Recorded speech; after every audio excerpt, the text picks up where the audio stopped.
Assalamualaikum warahmatullahi wabarakatuh. Selamat pagi anak-anak semua. Apa kabar hari ini? Semoga sehat selalu dan semangat belajar ya. Sebelum mulai pembelajaran, mari kita berdoa terlebih dahulu. Bismillahirrahmanirrahim. Rabbi zidni ilma warzuqni fahma. Amin ya rabbal alamin. Anak-anakku semua, hari ini kita akan belajar mengenai tema 1, hidup rukun, subtema 4, hidup rukun di masyarakat. Setelah minggu lalu kita sudah belajar mengenai hidup rukun di rumah, hidup rukun di tempat bermain, dan hidup rukun di sekolah. Sekarang kita akan mempelajari tentang hidup rukun di masyarakat. Nah, simak baik-baik ya apa yang disampaikan Ustazah.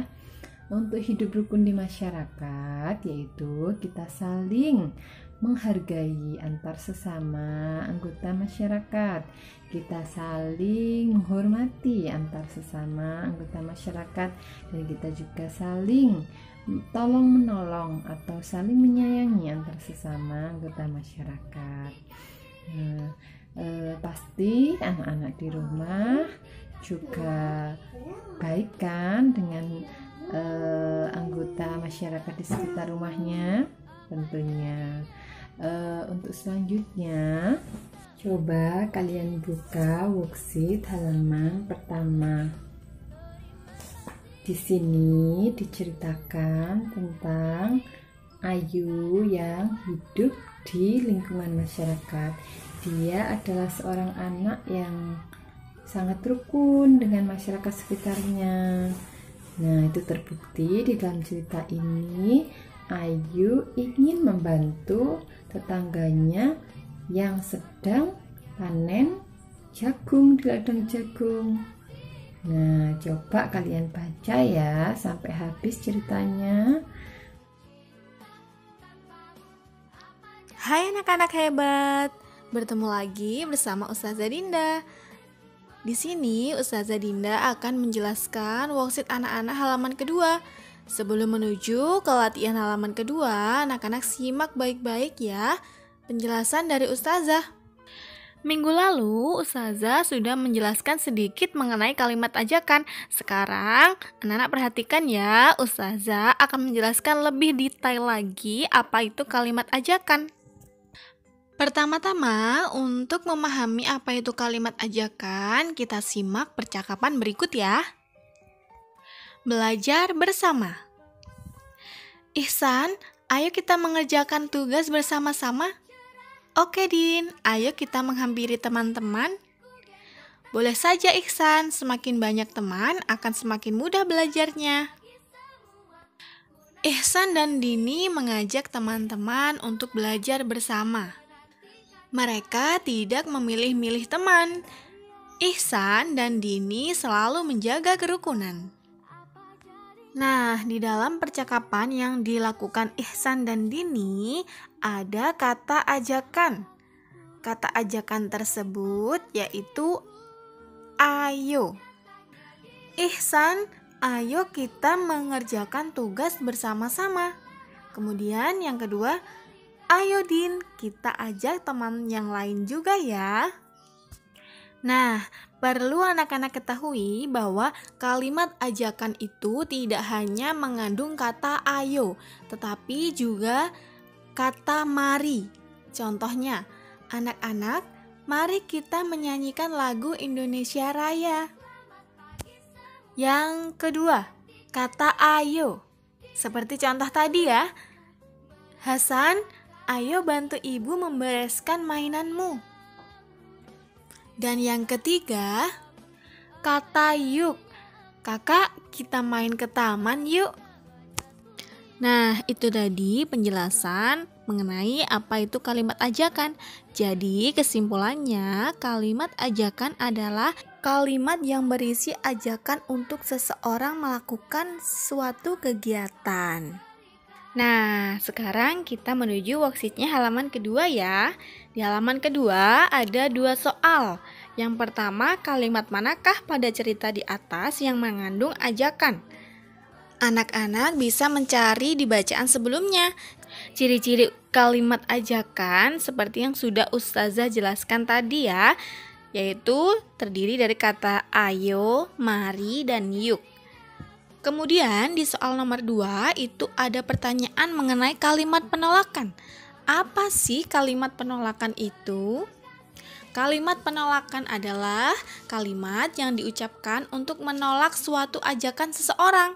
Jadi misalkan anak-anak diajak untuk melakukan suatu kegiatan oleh seorang teman atau orang lain, anak-anak bisa menolak ajakan tersebut menggunakan kalimat penolakan. Bagaimana kalimat penolakan itu, Ustazah? Nah, kalimat penolakan itu harus diucapkan dengan baik dan sopan. Contohnya dengan menggunakan awalan kata maaf. Misalkan, seperti contoh di halaman sebelumnya. Bion, besok aku akan membantu Pak Sukardi panen jagung. Apakah kamu mau ikut? Nah, Bion kan menolak. Maka Bion bilang, maaf Ayu, besok aku akan membantu kakakku menanam bunga. Jadi aku tidak bisa ikut. Nah, jadi kalimat penolakan itu harus diucapkan dengan baik dan sopan. Begitupun juga kalimat ajakan. Kita tidak boleh memaksakan seseorang untuk ikut dengan kita, menolak dengan kasar ajakan seseorang. Jadi semuanya harus dibicarakan dengan baik dan sopan. Karena apa? Karena agar terciptanya hidup rukun ya. Sekarang kita menuju ke tugas di bawahnya ya. Ayo berlatih. Tulislah kalimat ajakan untuk situasi berikut. Jadi di situ ada 5 soal. 5 soal itu tentang situasi. Jadi anak-anak tugasnya membuat kalimat ajakan berdasarkan situasi tersebut. Ustazah akan memberikan 1 contoh ya di nomor 1. Kamu mengajak adikmu bermain bulu tangkis. Nah, bagaimana ya cara mengajaknya? Ustazah akan menggunakan kata yuk. Adik, yuk kita main bulu tangkis di taman. Nah, seperti itu ya contohnya anak-anak. Begitupun sampai nomor 5 sesuai dengan situasi yang sudah disebutkan. Sebelum menjelaskan worksheet halaman ketiga, perhatikan penjelasan Ustazah ya. Hari Rabu kemarin tanggal merah. Jadi Ustazah tidak membuat video. Ustazah akan menjelaskan sekarang ya. Kalau minggu kemarin kita melakukan atau berlatih penjumlahan bersusun, sekarang kita berlatih pengurangan bersusun ya.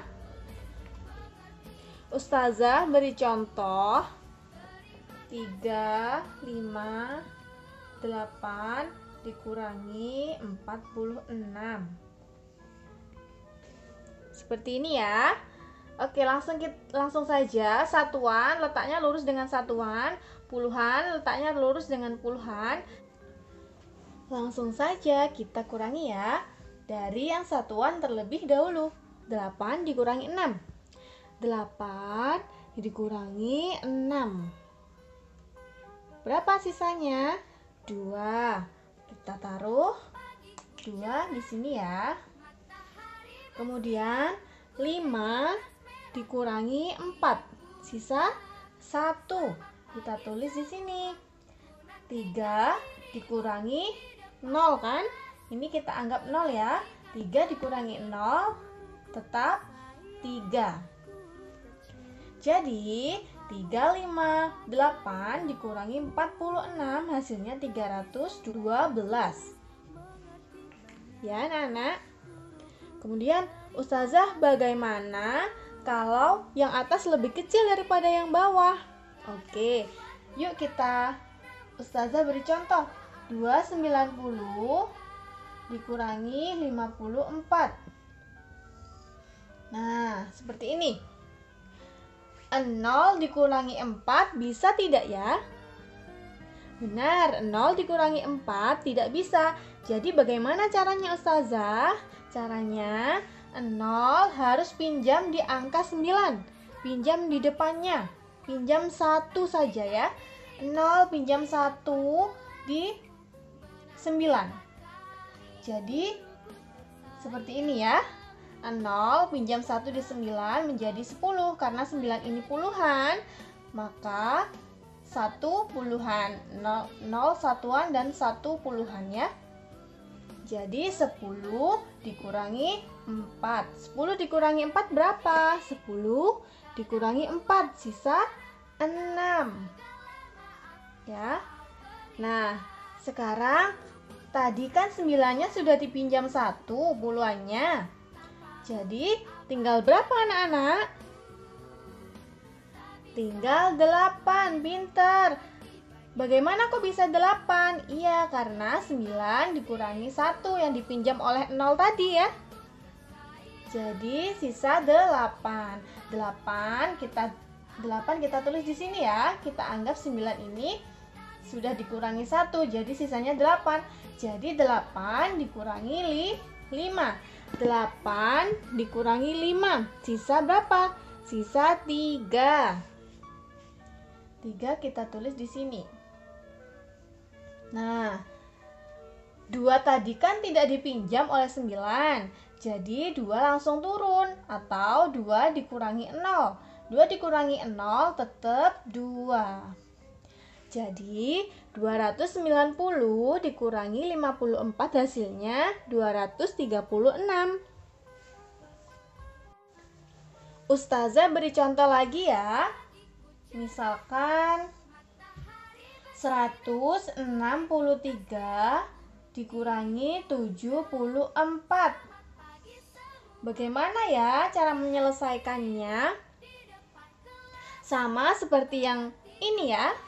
Perhatikan Ustazah, 3 dikurangi 4 bisa tidak ya? 3 dikurangi 4 tidak bisa kan karena kurang 1. Akhirnya kita harus pinjam ke angka 6 atau angka depannya. Pinjam ke angka puluhannya.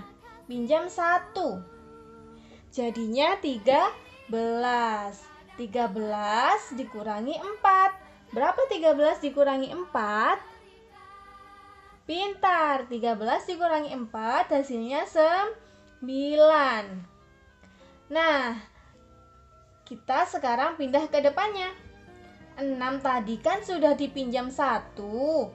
Jadi sisa berapa anak-anak? 6 dikurangi 1. Dipinjam 1, hasilnya sisa 5. Sisa 5. Jadi 6 ini sisa 5. 5 dikurangi 7. Bisa tidak ya 5 dikurangi 7? Tidak bisa Ustazah. Bagaimana caranya kalau tidak bisa? Caranya, karena ini tadi sudah berganti 5 kita tulis di sini ya. Jadi 5 ini pinjam di angka depannya ini, angka 1 ini. Jadi 15 dikurangi 7. Berapa 15 dikurangi 7? 8. Jadi hasilnya 163 dikurangi 74 hasilnya 89. Begitu ya anak-anak. Sekarang kita menuju worksheet-nya yang di halaman 3 ya. Di situ ada 5 soal. Perintahnya selesaikan soal-soal berikut. Ustazah akan memberikan contoh dengan menjawab soal nomor 2. Perhatikan soal nomor 2. Sudah tulis ya. 180 ditambah 25 dikurangi 62 sama dengan kurung buka 180 ditambah 25 kurung tutup dikurangi 62. Nah, bagaimana cara menghitungnya kalau seperti ini Ustazah? Oke, pertama-tama kita harus mengerjakan soal yang berada di kurung. Soal yang dikurung. 180 ditambah 25. Kita hitung secara susun ya. 180 ditambah 25. Nah, 0 ditambah 5. Berapa 0 ditambah 5? 5. Pintar. Kita tulis lurus di sini ya. Lurus dengan angka yang dijumlahkan. Kemudian 8 ditambah 2. 8 ditambah 2. Berapa 8 ditambah 2? 10. 10 ya. Kita tulis nolnya di sini. Angka satunya kita simpan di sini. Jadi 1 ditambah 1 berapa? 1 ditambah 1? 1 ditambah 1, 2. Jadi hasilnya 180 ditambah 25, hasilnya 205. 205. Kemudian dikurangi. Nah, karena ini sudah dijumlahkan dan hasilnya 205, sekarang yang 62-nya turun. Ya. Nah, ini kan belum ada hasil akhirnya. Masih ada proses pengurangan. 205 dikurangi 62. Kita hitung lagi. Di sini ya, kita menggunakan pengurangan susun. 205 dikurangi 62.